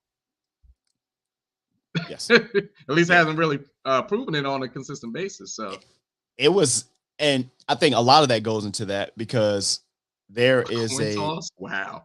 Yeah, that's the final option, which is crazy. Wow. I feel like that's what they did initially back in the day, back in the 1912s and something like that. I think there's a lot of underlying things with Lamar, and they want to discredit it because, remember, he came in, they were trying to force him to be in a different position. And it doesn't go without saying that the fact that he doesn't have a traditional agent representing him, like what he does hasn't been traditional about what he does, yet he's flourished the entire time. It works. Yeah, he does. He absolutely does. Has more play calls running for them, called for him than Lamar Fields. And that is, as much as and Josh Allen is a really good quarterback. But Josh Allen is still the same quarterback that he was when they thought he was about to be a But bust. they don't talk about him the way that they went at Lamar. See, that's Right. what I'm saying. Like, it's weird to me. Now, I believe in Josh Allen throwing the ball. I think the main thing on him is his decision making when he's throwing that ball. And that has not changed. It has not changed at all. While they talk about that, I'm just saying Lamar was getting crucified, man. Yeah, absolutely. I just had to point that out. He was getting crucified. I was gonna save it for my tag me in moment. So tag me in. That's my take. Well, I guess we're gonna do it. Yes, you transition right into it. Let's go to a tag me in. You ready? Let's go.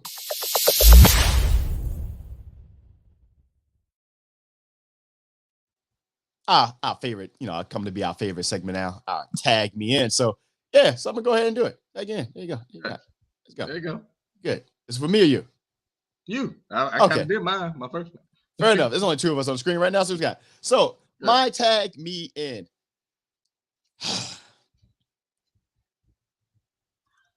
Stop listening to Mel Kiper and Todd McShay, please. I know they've been doing this since Mel Kiper had, better hair. His hair was like not as gray. And I know these guys make a lot of money to do this stuff. I do. And no shade on them. But as talent scouts and GMs, do your due diligence. And actually, this might be more so for coaches, for fans too. But I feel like teams get their heads wrapped around this so much. CJ Stroud was talked down on, like a lot of quarterbacks coming in. If you guys can see the story, because the fact that he didn't do very well on the Wonderlic test. So what? And somewhere along the line, he fell in love with these small miniature quarterbacks. And based off of they're going to these programs like Alabama, because it seemed like it's coming out of there a lot. Or you have like Kyler coming out of Oklahoma and stuff like that. CJ Stroud, which at the beginning of the season, nobody was expecting nothing from the Houston Texans, has these guys competing not only to win the division, he's also in conversation to potentially be one of the, if nothing else, get MVP votes as a rookie for the first time since who? You have to go back to like the OGs, I believe. But going into it again, Bryce Young, for whatever reason, was head and shoulders above CJ Stroud. Maybe it was the Ohio State aspect of it. I don't know. But yeah, stop putting all your stock into, the Kuipers and the McShays, because they've proven more times than not. Anybody remember Josh Rosen? Anybody? Kyler Murray even? Anybody? No? It's proven with Bryce Young. Remember that? I'm saying I just want to point that out. That's my technique. What you got? Technique. I got another one. And shout out to Ty. I had to say it. I had to say it for Lamar. But this tag me in is actually going to go back to the whole refereeing thing. All right. If you feel as a ref that you're really not sure about a live play, please let the play continue. That's the whole point of going back and reviewing the play. Facts. If you are not certain about a call, why are you blowing the whistle? And then we see it on a replay and we're like, really? That play should have continued. And 9 times out of 10, that play that should have continued, number one, could have changed the game. But number two, it was normally like a touchdown. Somebody picked up the ball or something, ran it back for a touchdown. But since it was called dead, you can't even go back and replay. Second part of that, when you go to the replay, I believe you have a lot more angles than we do as the general public. Right. Why the hell does it take you 10 minutes to figure out some obvious calls? And it changes the game. It changes the whole flow of the game. Like, I don't get it. And in the NFL specifically, aren't you able to get the call from like New York where you don't even have to go back to the replay? because they're looking at this 24/7. Why isn't this used more? There's some obvious calls that should be changed or something like that. But it takes them, and they're sitting there looking, and I'm like, what are you looking at? Are we being serious right now? I mean, hell, you can go cook something, come back, they're still looking at a monitor, and you're like, really? So, two sides of that reffing thing. It pisses me off that, number one, you stop a play when you're not certain, and that could have been a change of the whole game, changing momentum and everything. And then when you do go for the replay, come on, man. Come on, man. We're looking at a regular, like, a cut of the play, and we can pick it out in like 10 seconds. So that's my tag man, my second one. Tag man, bro. I got you. I need folks to start being respectful of this new generation of athletes out there that may not have the same complexion as some of the traditional folks who have played that position. Unfortunately, we didn't get to see him last night because he got injured. But the cornerback, Cooper DeJean, if you guys have been paying attention, this year I made it my I don't know where I'm looking for. I made it my mission. There you go. To watch a bunch of college football to just get a better understanding. So when it comes down to draft class, so I can see a lot more of these guys, watch them play. Cooper DeJean is, I'm hoping I'm pronouncing his name right. I'll take that. He is a cornerback, defensive back for the Iowa Hawkeyes. He didn't get to play last night against Michigan because he got injured. So I challenge you to watch his highlights. Who is Cooper DeJean? Cooper DeJean is a white cornerback.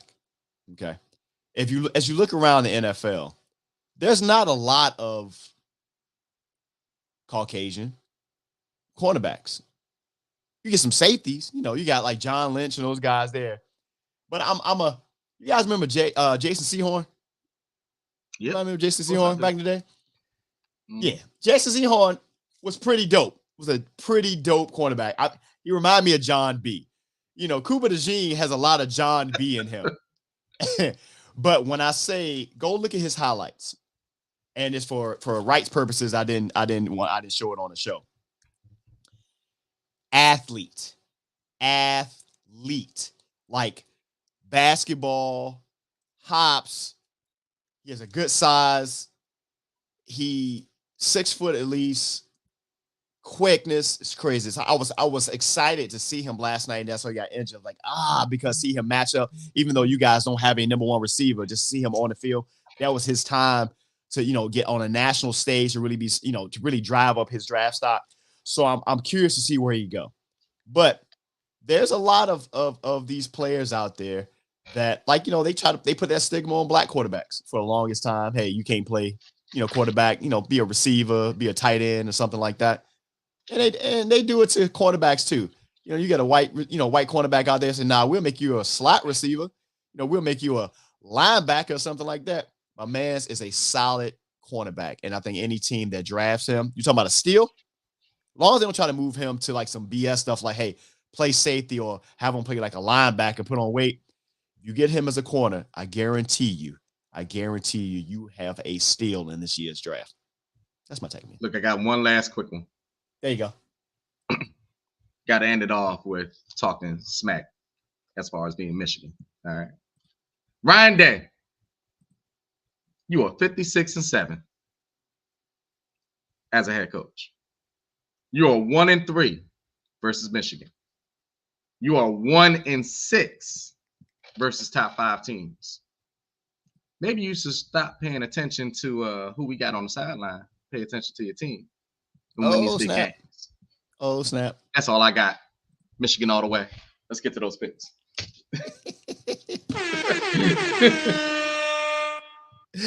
Yo, man.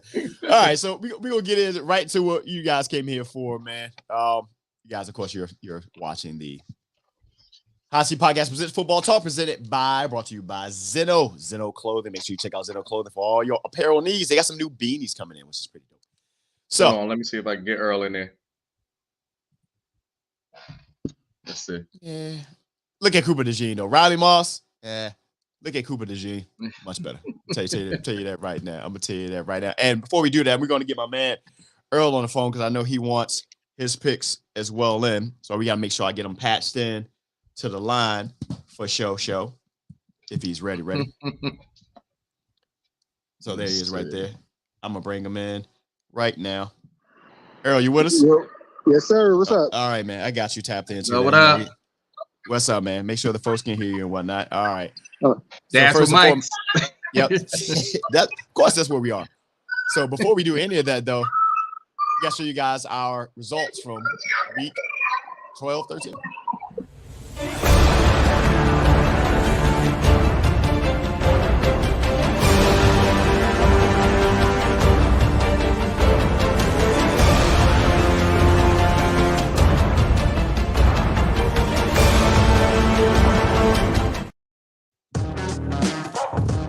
Your boy had a good week. Your boy definitely had a You did. Week. Yeah. And speak to Earl because you're only 2 behind him, so he can't talk that mess. I'm just saying, Earl. I'm just saying, man. So, What was the record? I didn't have yours, Jay, from last week. Did we not get from last week? I had his the week before that, but I didn't have last week's. I got you this week. Here's my question, Jay. Were you 11 and 2 last week? I was 11 and 2 last week, Earl, by the way. You know what I'm saying? If you want 11 and 2, Jay ain't nothing to talk about. Get the hell out of here. You want to know 11 and 2. I was 11 and 2 It was 11 and 2, bro. Wow. So what was my record? It was 11 and 2. You were 9 Oh, okay. Yeah. What was Dave's? You're right. He's talking about from the that's from you're right. The How video did I see one. it on there? I don't know. He was Well, 10 what and 3. did you go? Did you track? Oh, he said it 3. Okay. 10 and 3. Oh, Yeah. so I had the worst record. 10 and 3. I had the worst record. My bad, Jay. You still want 11 and 2. So that's why I put that out. I'll mess. Hey man, I had to crawl all the way back. You know what I'm saying? Crawl all the way back. So now you talking the this second shit. yet, or did you catch me? Fall down, He's only 2 behind you, Earl. and we You get better up. make I'm these just saying. picks right. Wow. I am. So let's start off with the worst game of the week. Chargers at Patriots. These are those two coaching positions that's gonna be open at the end of the season. That's true. And in this, I got the Chargers, man. And I said I want. I got the Chargers, but against the Pats, I got to pick. Who you got, Earl? I said Chargers. Okay, I got you. Earl's at a trampoline party right now. Good luck with that. Just pray for me. Hey, don't come out here with no ankle brace on. You got time for that? No, I'm sitting my ass down. Right.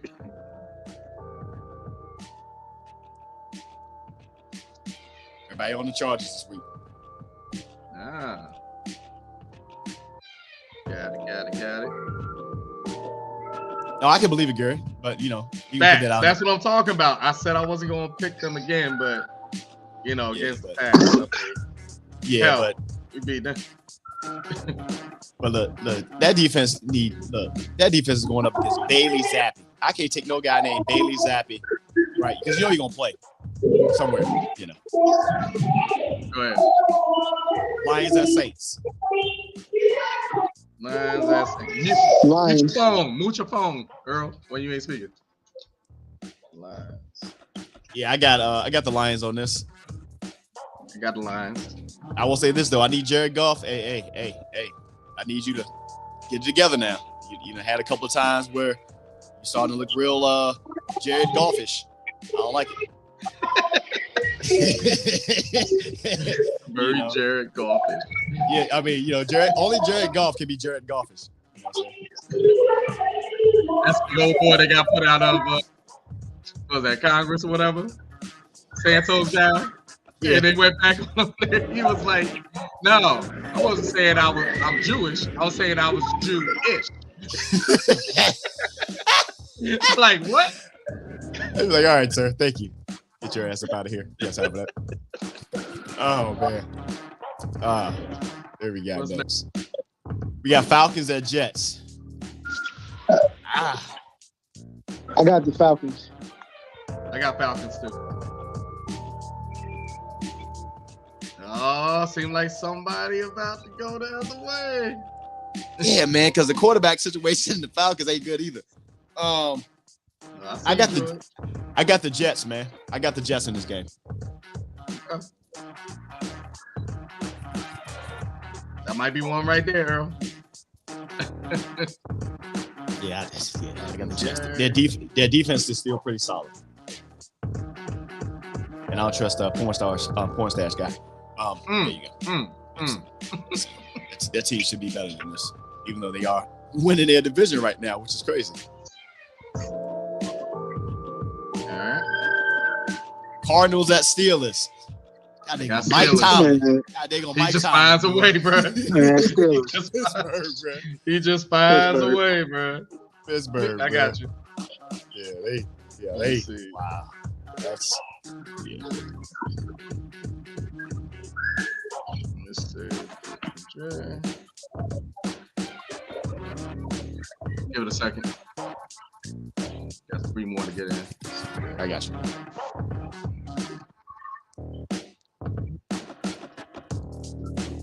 George, where you at? Malik, where you at?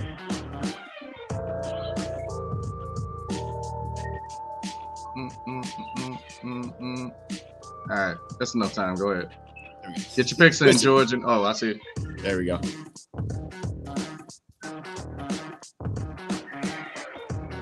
I know Malik is looking up something. He dead ass is. He going with Cardinals. Oh. He going with the Cardinals. Okay. That's why he's waiting. All right. Look, he looking at lines. That's what he looking at. We got time for that. Colts at Titans. Colts at Titans. I'm gonna go with the Colts.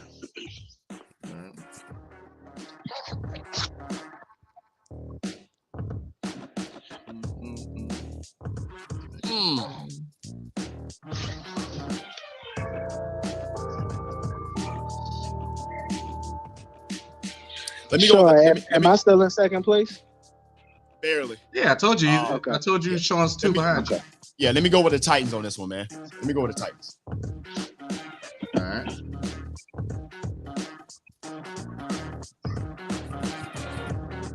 All right, I got him.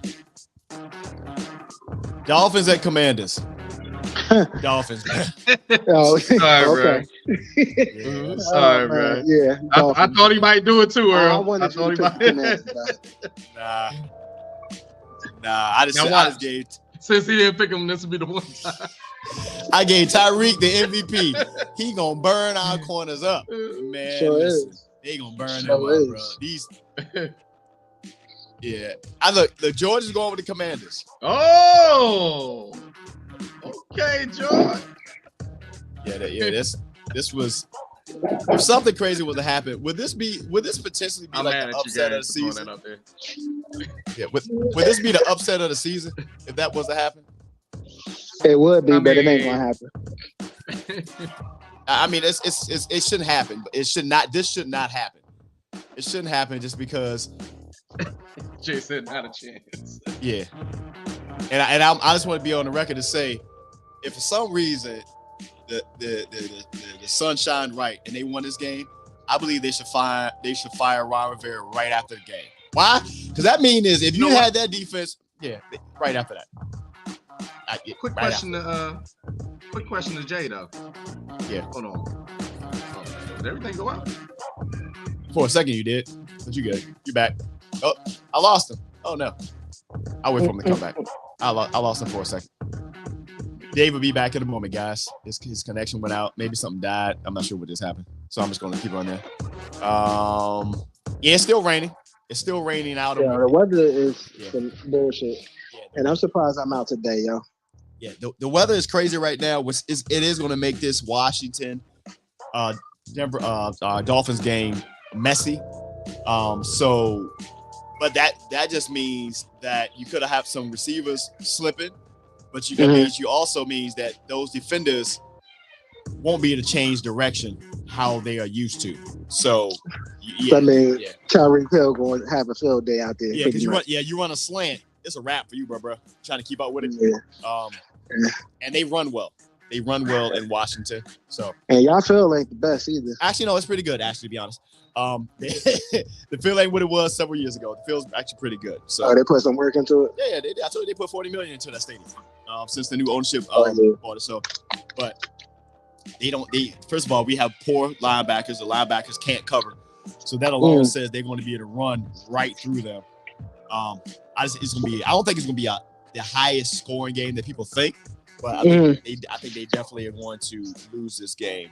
And it may be one of those cases where it may be like a 3-point game going into the second quarter, and then next thing you know, Washington down by 21. Some crazy shit. I don't know.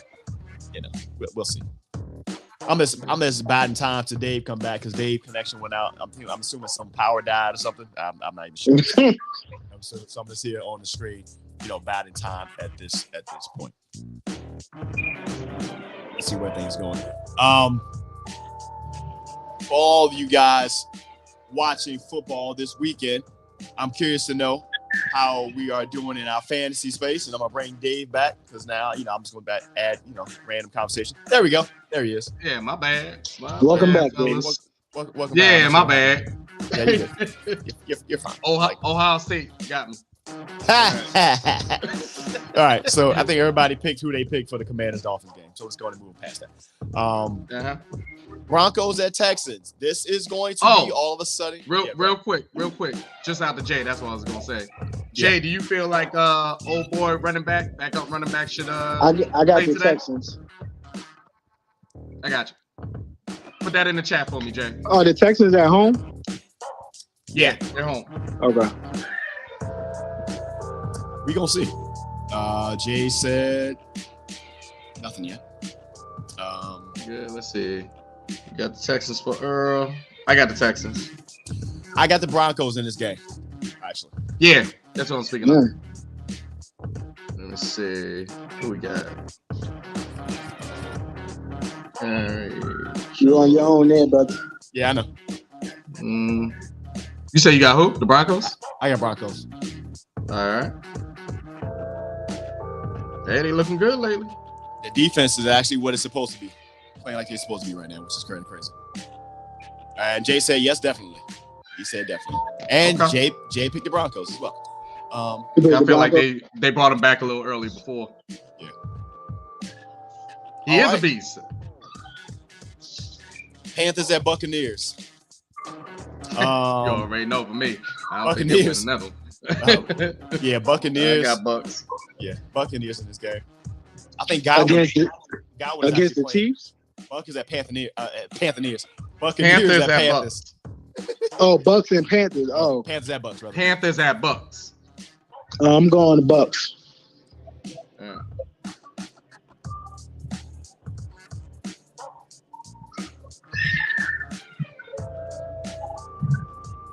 Let's see. Bucks for good.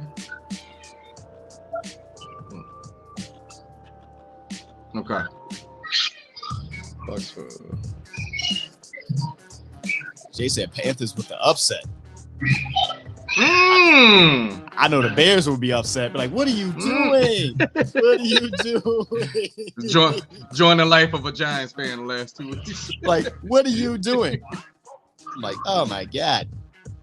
Browns at Rams. Put it up there? I'm not sure. I don't see it. I'm going Rams. Oh, Malik picked Texans. He did. No, that's Buccaneers. Yeah. No, he did. He's still looking at lines somewhere. All right, that's cool. Yeah, who'd you pick, girl? Rams. Yeah, I'm going Rams. All right.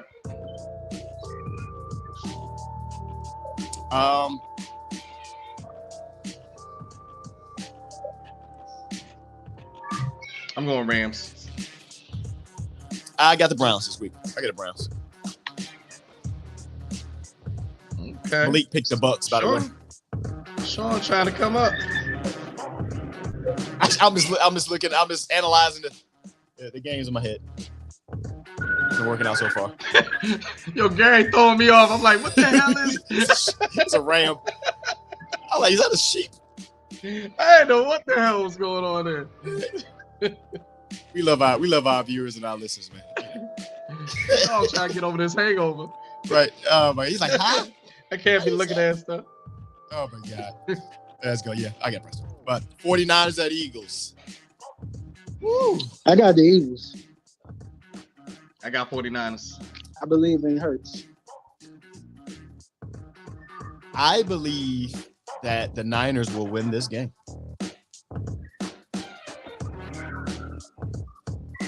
Yeah, I know Tank back. Yeah, I got Niners, man. This is I feel like the Eagles have been playing with fire on some of these games. They've been a little bit too close for comfort. And I don't think this is a team that you want to do that with. Now all that changes if somebody gets hurt, but hey. True. It could happen in any game. It could be. But yeah, I got Niners in this game.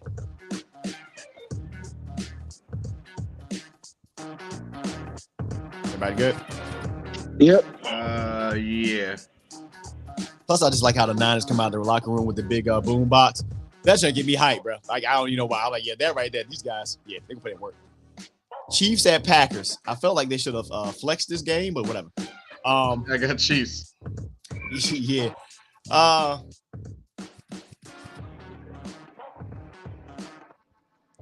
Yeah, I got the Chiefs. The defense is gonna give Jordan Love some problems. You need the Chiefs receivers to catch the ball, bro. Catch the ball. Jesus Lord. Just catch the ball. But somehow they win. Yeah, somehow they do. Somehow they win. Gary said he couldn't find an emoji for this one. Yeah, messing me up.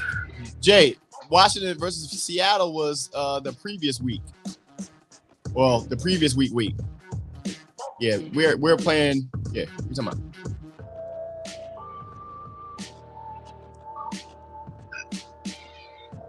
I think he's looking at it wrong. He might be looking at something different. Yeah, because Seattle just played.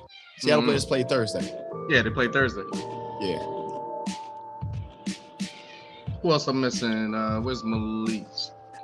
You got the Chiefs. You got the Pack. Oh, now you believe again, huh?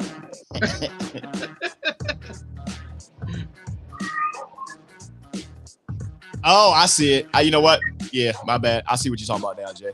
That one snuck in there. I need to see that. In the ticker at the bottom, I had the ticker in the bottom. I still had Washington. I see.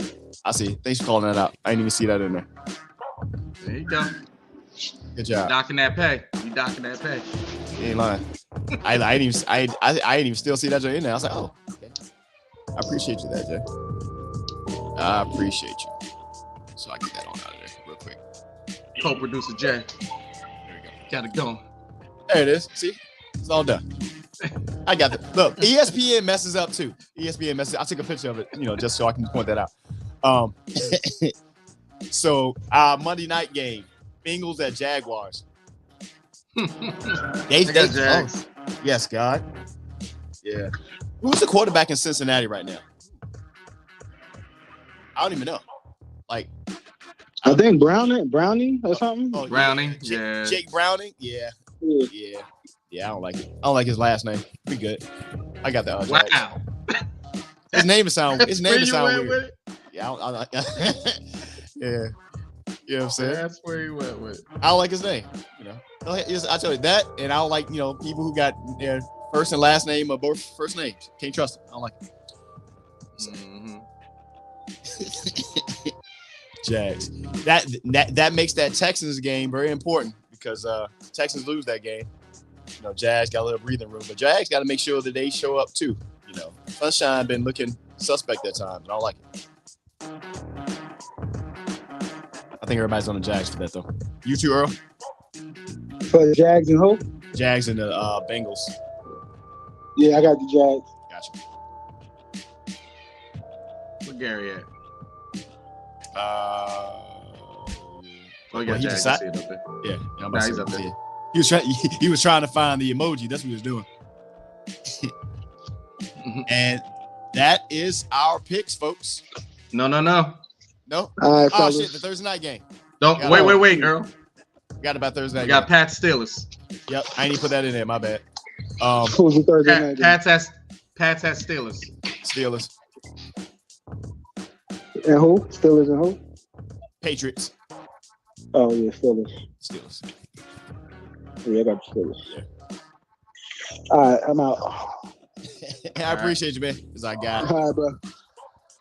Let's see. And that. Let's see. These last ones in. Oh, you good.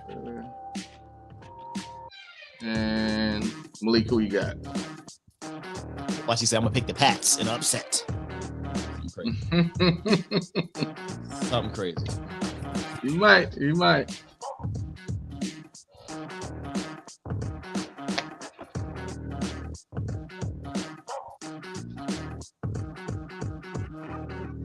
Yeah, there we go. We're good. Good stuff. And that is our picks. That is our picks, man. Of course, man, this is the Hot Seat Podcast presents Football Talk, brought to you by Zeno. Week 13 going in. Messy weather out here on the East Coast, so it's going to make for some of these games being real interesting, to say the least. Anything before we close out, man? You got anything? Hey, man, 12 o'clock. I believe it's at noon when they make the picks for the CFP. For the playoff. So yeah. Tune into that right there. Shout out to old boy Paul having no life on the chat. And yeah, there you go. Yeah, yeah. Man. Make sure you subscribe to YouTube channel at the Hot Seat Podcast, and of course at the Hot Seat Podcast on Instagram and Facebook. And I will catch you guys tomorrow morning on the Morning Hump with Shawn Xavier, live on Exactly Radio at 6 a.m. Man, for myself, storyteller Earl out on location at a trampoline park. Hopefully he comes back healthy and don't do nothing crazy. It's the Hot Seat, bro.